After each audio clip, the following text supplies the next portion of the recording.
provavelmente já ouviu falar de arquitetura em camadas ou já utilizou esse tipo de arquitetura em projetos. Bem, é importante realçar que durante muito tempo este tipo de arquitetura foi difundida como a arquitetura mais correta. É importante realçar que, por definição, ela não está errada.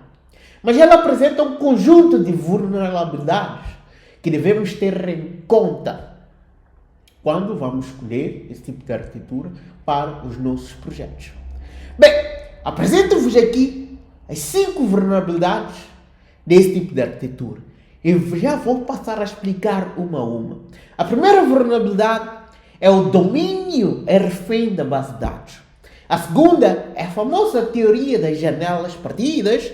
A terceira é a complexidade de escrever testes. A quarta é a acumulação dos casos de uso. A quinta é o bloqueio do trabalho em paralelo.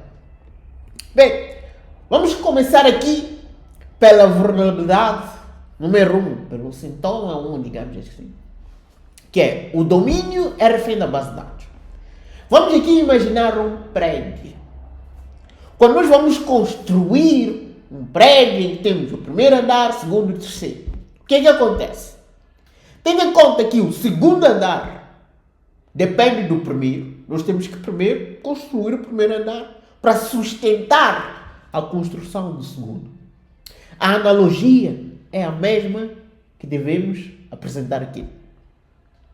Para nós construirmos o domínio, precisamos de ter a camada de baixo, que é a camada da persistência. E isso faz com que nós centramos-nos mais no que concerne ao modelo de dados e não propriamente nas regras do negócio, que são as mais importantes.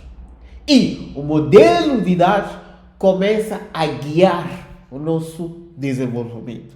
E isso é mau, porque nós temos que centrar-nos mais nas regras do negócio. Depois temos aqui a segunda vulnerabilidade, que é a seguinte.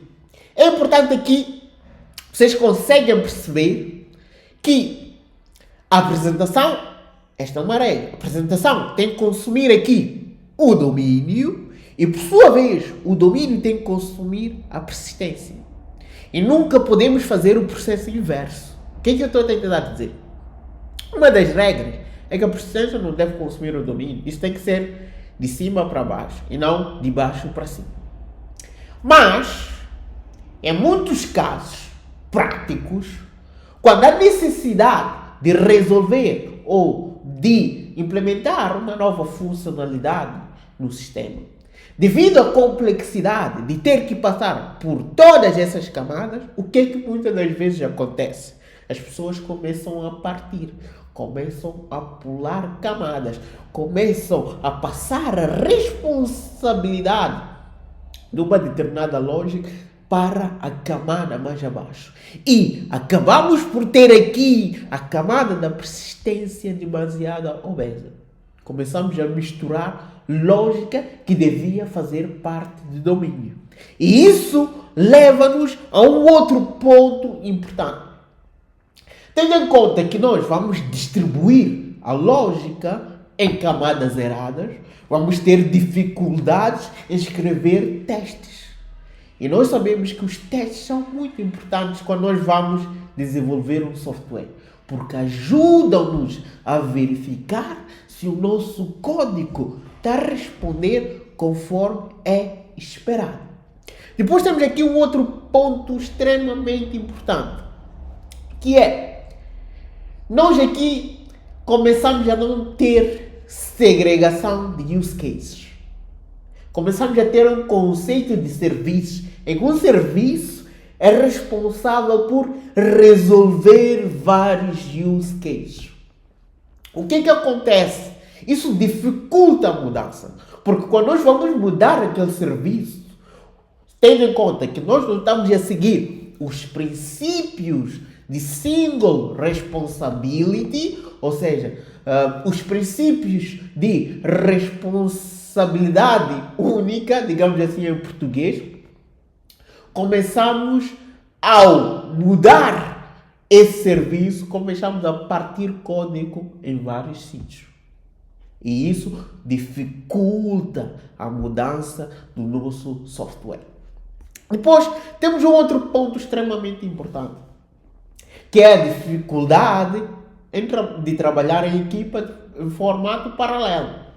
Tendo em conta que as camadas dependem uma das outras, ou seja, num prédio eu preciso de ter o primeiro andar para ter o segundo, eu preciso de ter o segundo para ter o terceiro. Ou seja, há uma dependência enorme dessas camadas. O que acontece nesse tipo de caso? Nesse tipo de caso, eu tenho que esperar que determinada camada seja concluída para poder dar início ao meu trabalho. Isso dificulta o trabalho em paralelo. Enquanto nós podíamos ter aqui o fulano a trabalhar na camada da apresentação, o outro no domínio, o outro na persistência, em formato paralelo, temos essa dificuldade quando nós falamos desse tipo de arquitetura. Depois é importante, meus amigos, ter o seguinte ponto. Aqui nós conseguimos ver o retrato de um sistema frágil final. Temos aqui a apresentação, temos aqui o domínio, né? Depois temos aqui um serviço que pode ser abrangente e acabamos aqui por não ter o isolamento dos use cases como nós devíamos ter. É importante dizer o seguinte, uma avaliação final. Não existem arquiteturas boas e más com base num determinado problema. Nós temos que ter a capacidade de avaliar esse problema, perceber qual é a melhor arquitetura que adequa-se para resolver aquele problema específico, a curto e a longo prazo. Porque, se não fizermos isso, podemos cair neste problema, que é o problema da mudança, que é ao partir uma determinada camada, partimos toda a nossa aplicação. Se nós escolhermos a arquitetura errada para uma determinada aplicação. Muito obrigado pela atenção e até a próxima.